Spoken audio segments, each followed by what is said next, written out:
Welcome to the talk show Life Stories with Marc Hoberman. The goal of this show is to provide a learning experience to people of all ages, with guests from various fields in academics, a wide range of industries, and insight into the many forms of art, athletics, and entertainment. We hope you enjoy the show.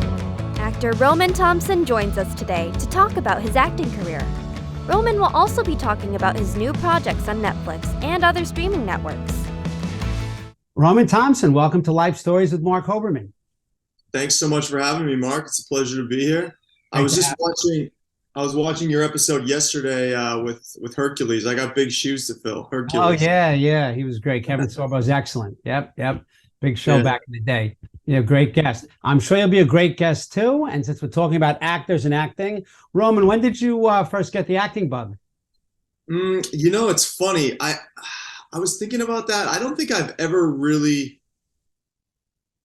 I guess it was about 8 years ago. So I was really my whole life very interested in filmmaking. I wanted to be a writer, director.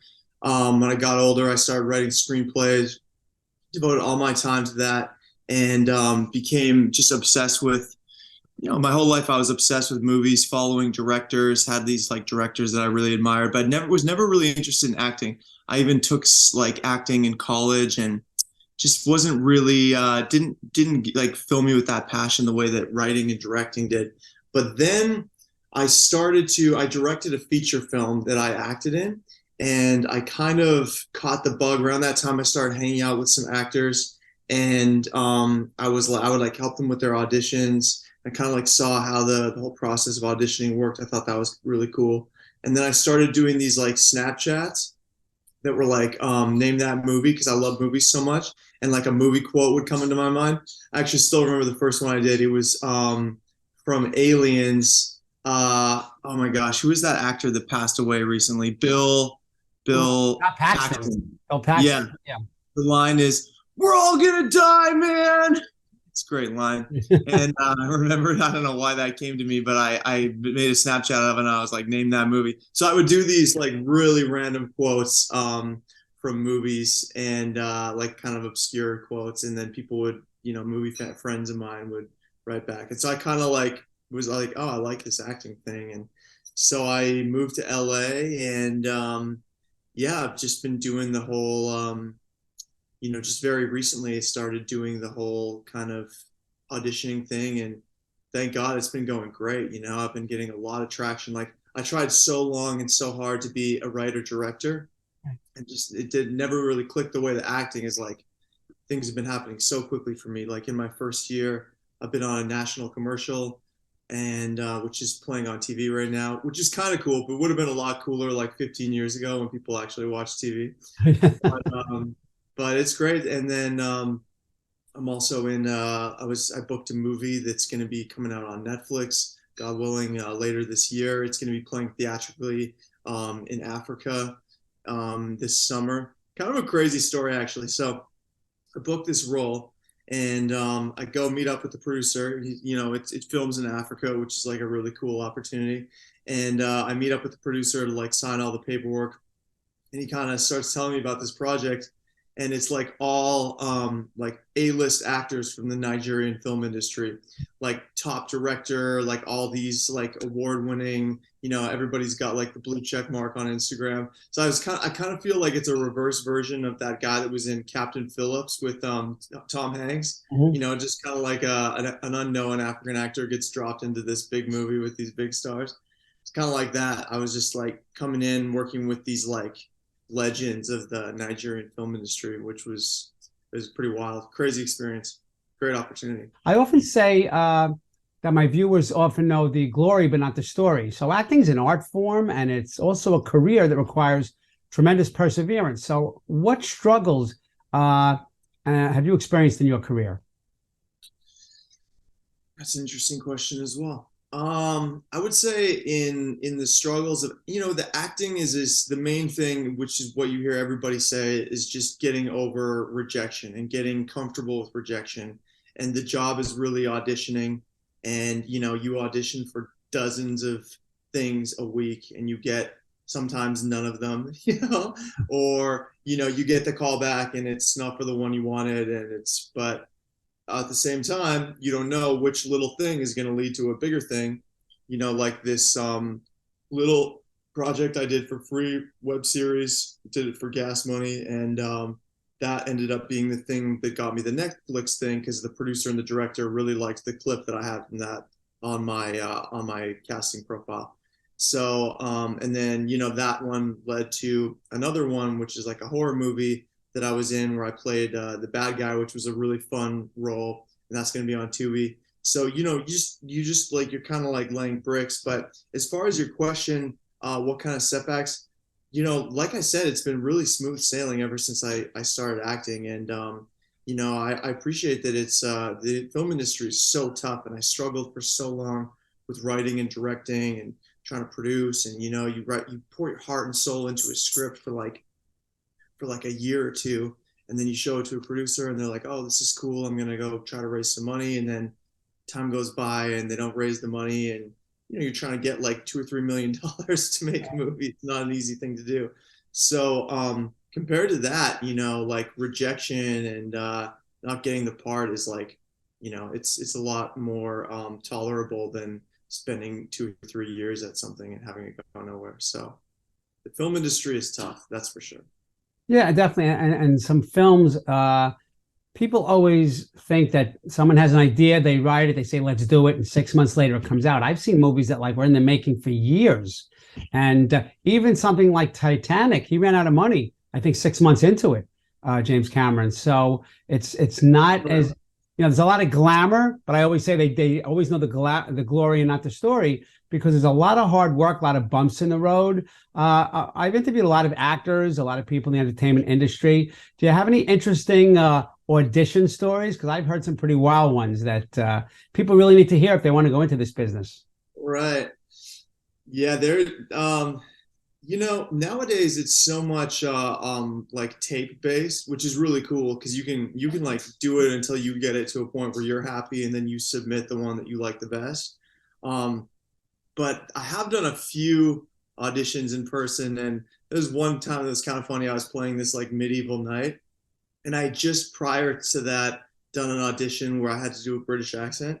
So, and I like practiced this British accent like nonstop for like a week. I was talking to everyone with a British accent. It's kind of fun.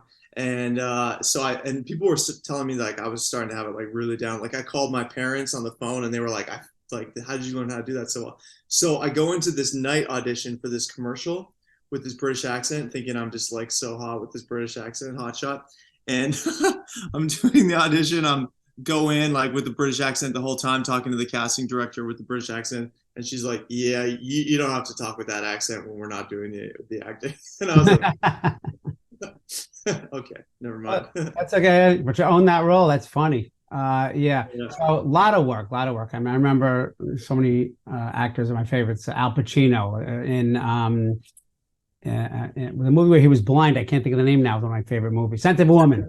And just the whole dancing scene where he danced the tango as a blind man. You really thought he was blind. So you really have to get into that role. It's always so interesting to me because I've seen actors in so many different roles. I'm like, how could they just become somebody else so easily? I just saw X because, you do run the risk of being typecast, especially if you're in a series on TV for a long time or something. So I've seen a lot of your clips, and I've seen the scary clip, and I've seen some other things, and you really, it still looks like you, but the acting is so different that you can't always tell it's you. I don't know if that makes sense, but I think that's a compliment because you really are the other person.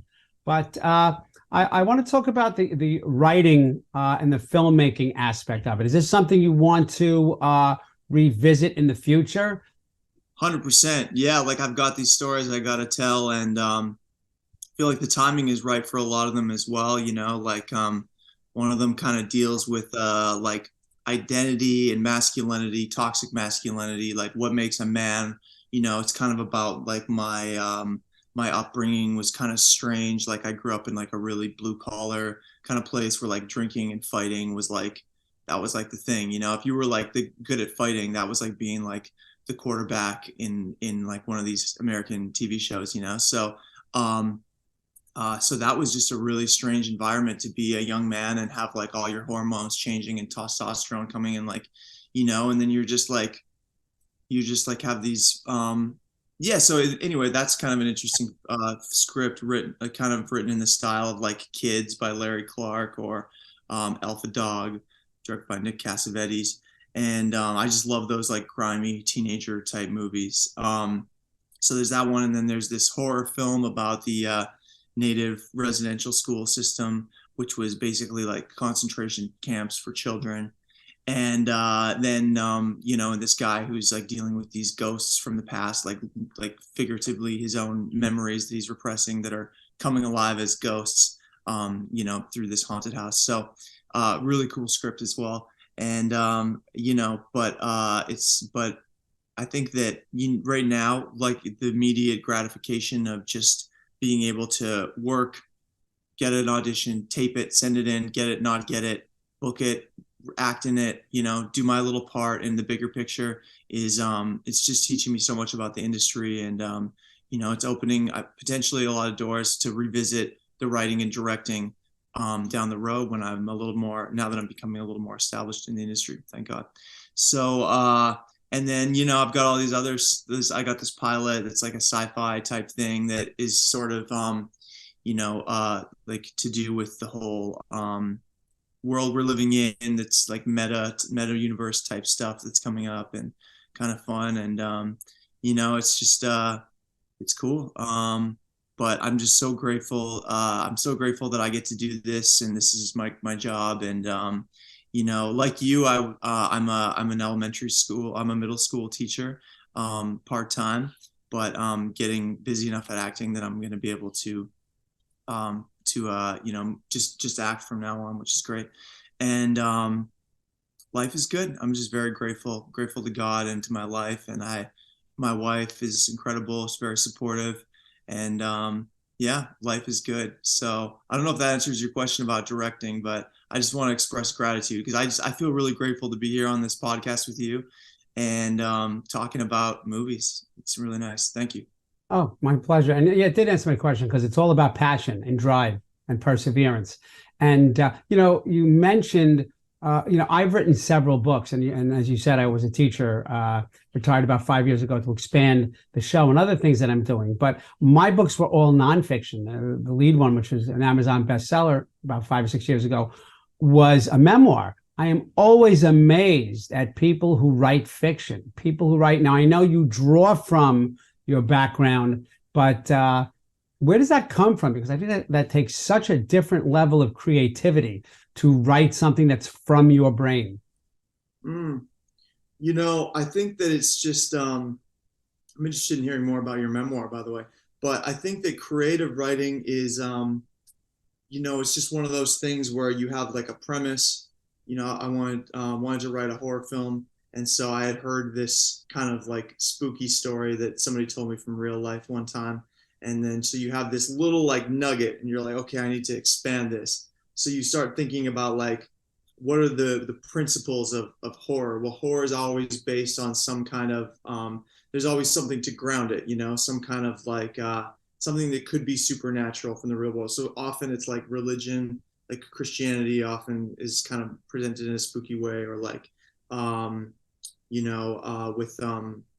with my film, it was like native spirituality and Christianity, because it was like Christian priests that were doing these really awful things in these schools. So and then you have and that's kind of like what Stanley Kubrick did with The Shining. So it's one of my favorite films. So I was inspired by that. So you kind of like, you take this nugget of something from the real world, and then you tack on some kind of like convention of like how the genre is presented. And then you look at other conventions from the genre. Well, it's always getting at some kind of like sin, like something from the past that happened that's been buried, that the character that's coming alive through this supernatural force. So you take that element and you just start thinking about it, and the ideas just start coming to you. What could it be for these characters? And then, slowly, like at a certain point, it starts to get momentum, and then the characters sort of just have a life of their own. And the story starts kind of writing itself. And it's the same thing with acting when you're preparing a character. you have these like little nuggets in the script. You're like, okay, I know this is true because this has been written here by the filmmakers. Now, what's my side of the filmmaking is to put a little creative license on that. What can I draw from my own life that is similar to that? Okay, it's not quite completely analogous, but it's similar enough. Now, how can I embellish that a little bit to bring it more back to the source material? And so, you're just kind of playing this game where it's already all there. You're just sort of bringing it to life in this creative way. So it's a cool thing. Well, I brought this up with actors and who are also filmmakers before. Is it safe to say that being an actor can make you a better director and writer, and being a writer and director can make you a better actor? 100%. I mean, if you look at a list of all the greatest directors in history, I think a good chunk of them would be, directly. You got guys like Woody Allen, Robert Redford, Clint Eastwood, Charlie Chaplin, these like legends. Like, I mean, Charlie Chaplin's considered one of the greatest directors of all time, and he kind of he got his start by being this really acrobatic, sort of goofy guy, So, and that was like the thing that was like his marketable thing, that he was able to make these really metaphorical, really brilliant movies. I mean, like City Lights, like that doesn't get any better than that movie in terms of metaphor and like what he said about society. But he did it all by like joking around and flopping around on screen. So um, I think that for whatever reason, I have a friend who's doing the director program at USC. It's like one of the best film schools in the world, and he was saying that he noticed that sometimes a film will have like really great camera work and like cinematically just dope, and then you'll have a movie where there's not so much visually striking, but the acting is really good, and and then there's times where like the writing is really good, or maybe it's not firing on those other cylinders.